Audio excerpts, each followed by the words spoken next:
Episode शुरू होता है और बग्स भी और ग्रुप आईवी को थैंक यू बोलते हैं क्योंकि आज आईवी की वजह से ही ये लोग ऑर्गेनाइजेशन को एंड करने में कामयाब रहे। आईवी कहती है, नहीं मैंने कुछ भी नहीं किया है, ये तो आप सभी लोगों की वजह से हो पाया है क्योंकि आप लोगों ने हार नहीं मानी। अब बग्स भी आईवी को कुछ पेपर देते हुए कहता है, ये हाल ही में हुई घटनाएं और अरेस्ट हुए लोगों की लिस्ट है। आईवी कहती है, ये तो बहुत ही ज़्यादा लोगों के नाम है। एग्रो बोलता है, एडवेंचर गिल्ड की रिपोर्ट के हिसाब से सिर्फ अरेस्ट हुए लोग ही गद्दार नहीं है, इसलिए फिर ऑर्गेनाइजेशन के फॉर्मर बेस में इन्वेस्टिगेशन करने से पता चला कि 58 लोग वांटेड लिस्ट में हैं और इन्वेस्टिगेशन के दौरान उनमें से 45 लोगों को अरेस्ट कर लिया गया है। आईवी कहती है, ये ऑर्गेनाइजेशन तो सच में बहुत ही बड़ी है। बग्स भी कहता है, हाँ मैंने कभी नहीं सोचा था कि ये ऑर्गेनाइजेशन इतनी बड़ी होगी। आईवी ये सारी लिस्ट देख रही होती है। लास्ट वाले पेपर को देख के आईवी पूछती है, ये क्या है? बग्स भी बोलता है, ये वो रिवॉर्ड है जो तुम्हें दिया जाएगा। तुमने जो हमारी मदद की है इसके बदले तुम्हें 10 गोल्ड टैबलेट्स और 100 लेडाल दिए जाएंगे। और इस मैटर में कुछ वांटेड क्रिमिनल्स को भी अरेस्ट किया गया है, तो इसके लिए तुम्हें 5 गोल्ड टैबलेट्स और 50 लेडाल मनी रिवॉर्ड भी दिया जाएगा। तो टोटल 150 लेडाल हुआ। आईवी अब कैलकुलेट करने लगती है और कंक्लूजन निकालती है कि इतने पैसे 1.5 लाख चूहों को बेचने के बराबर होगा। और फिर ये लेटोमी विलेज से मिले पैसों को भी ऐड करती है और कंक्लूजन निकालती है कि इतने पैसे 1,55,000 चूहों को बेचने के बराबर होगा। बग्स भी कहता है, अगर तुम्हें कोई प्रॉब्लम नहीं तो इस पेपर में साइन कर दो। आईवी फिर साइन करते हुए सोचती है कि ये अगर ट्रैवल करते हुए एक दिन में 3 ड्राई मीट भी खाए तो फिर भी 140 साल तक आराम से रह सकती है। फिर ये सोचती है, क्या मैं इतने सालों तक जिंदा रह भी पाऊंगी? सीन शिफ्ट होता है। आईवी जंगल में चूहे पकड़ने वाले ट्रैप्स को चेक कर रही होती है, लेकिन किसी में भी चूहा नहीं फंसा होता है। तभी यहाँ पर सील आ जाती है। आईवी से हक करती है लेकिन सील यहाँ से चले जाती है। थोड़ी देर बाद सील की आवाज़ आती है और कुछ चूहे और खरगोश इसकी आवाज़ से डर के भाग रहे होते हैं। तो ये सब के सब आईवी के बनाए ट्रैप में फंस जाते हैं। नेक्स्ट सीन में आईवी मीट की शॉप में होती है। शॉप वाला आईवी की तारीफ़ करता है कि इसने कितनी अच्छी तरीके से मीट काटा है और फिर कहता है, हर चूहे के लिए मैं तुम्हें 100 डैल दूंगा और खरगोश के लिए भी 100 डैल। आईवी कहती है, ठीक है।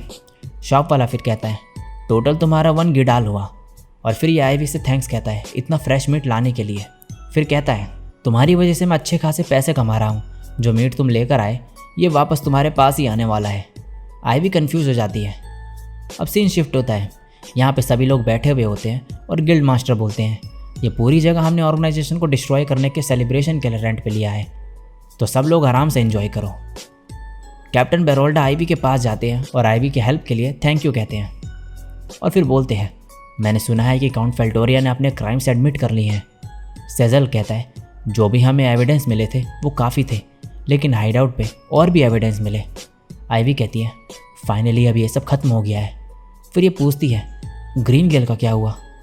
लेट्रुआ कहता है, क्या तुम्हें मीला की चिंता हो रही है? आईवी कहती है, हाँ। गिल्ड मास्टर कहते हैं, ग्रीन गेल वालों को एक मोहरे की तरह इस्तेमाल किया गया था और उन्हें इस सब के बारे में ज़्यादा पता नहीं था और उन्होंने ज़्यादा क्राइम्स भी नहीं किए हैं। मीला को जेल में दिखाया जाता है।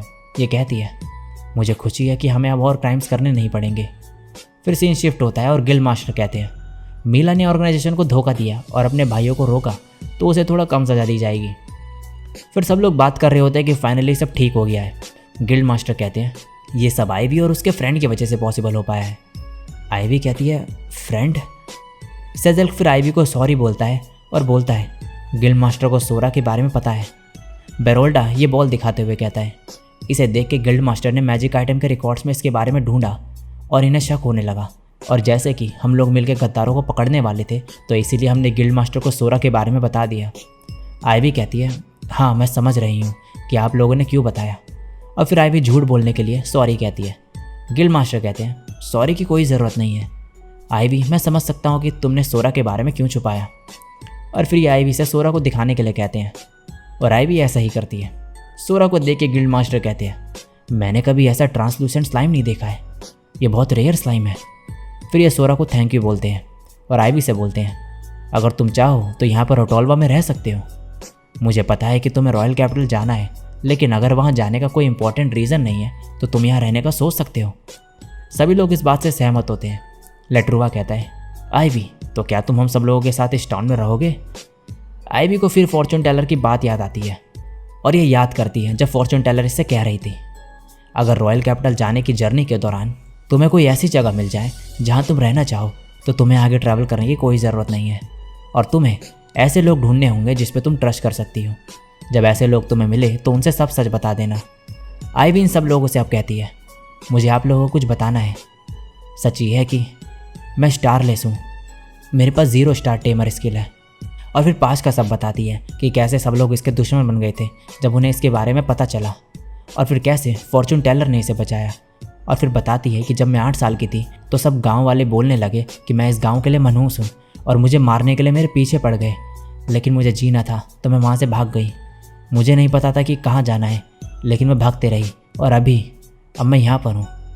सभी लोग आइवी को बस देख रहे होते हैं। लेट्रो आइवी को शाबाशी देता है कि ये बच के इतनी दूर तक आई, और फिर कहता है, तुम्हारे लिए बहुत ही मुश्किल रहा होगा आइवी।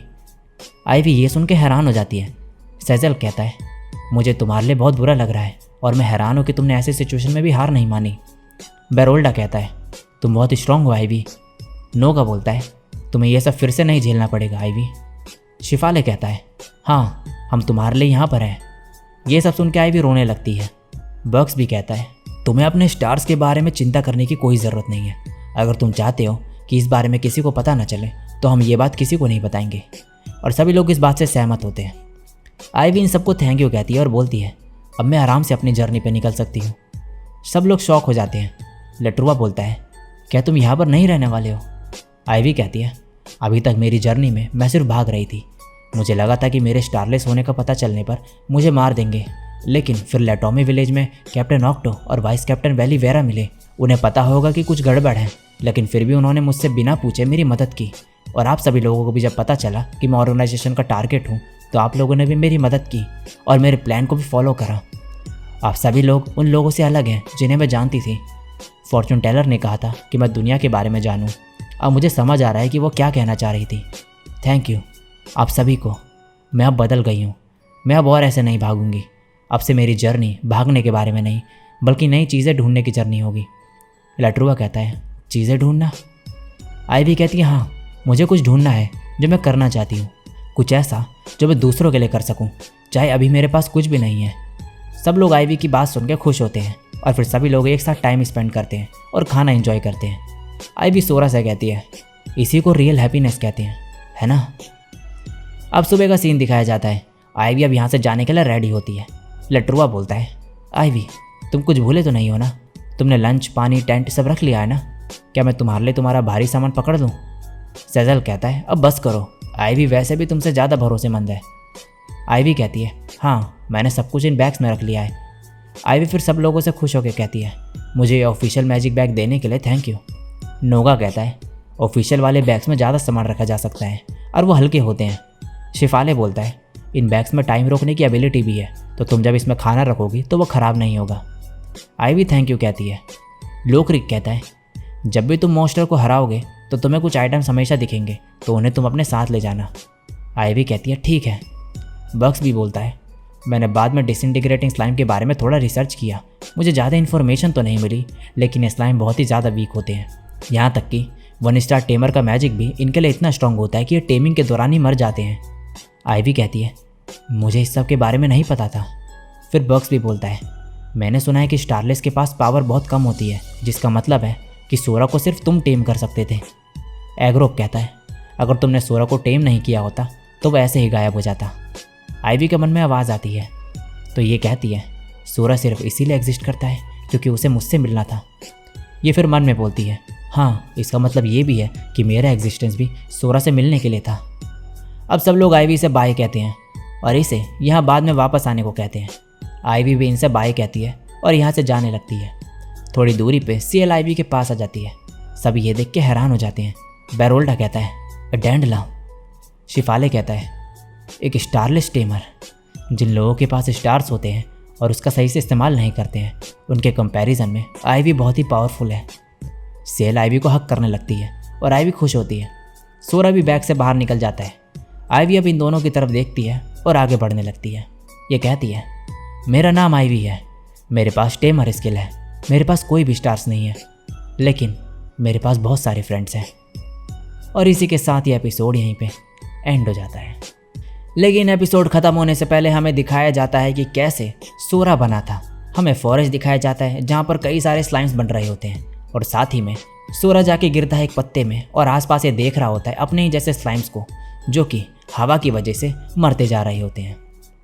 और तभी ज़ोरदार हवा चलती है और सोरा उड़ते हुए जाता है और एक जगह पे पहुंच जाता है जहाँ पर इसे आईवी मिलती है। तो ऐसे सोरा और आईवी एक साथ मिले थे और सोरा की इस स्टोरी के साथ ये सीज़न यहीं पे एंड होता है। सो गाइज़, कैसा लगा आपको ये एनीमे? मुझे तो बहुत ही बढ़िया लगा। आई होप कि आप लोगों को बढ़िया लगा होगा। सीज़न 1 एंड हो चुका है और सीज़न 2 कब आएगा कब नहीं आएगा वो आगे पता चलेगा। आता है तो मैं उसकी भी वीडियो बना दूंगा। अगर आपको ये एनीमे अच्छा लगा हो तो इस वीडियो पर लाइक ज़रूर कर देना, नीचे कमेंट करके बताना कि कैसा लगा। मिलता हूँ मैं किसी और दिन किसी और वीडियो के साथ, तब तक के लिए सायोनारा और बाय।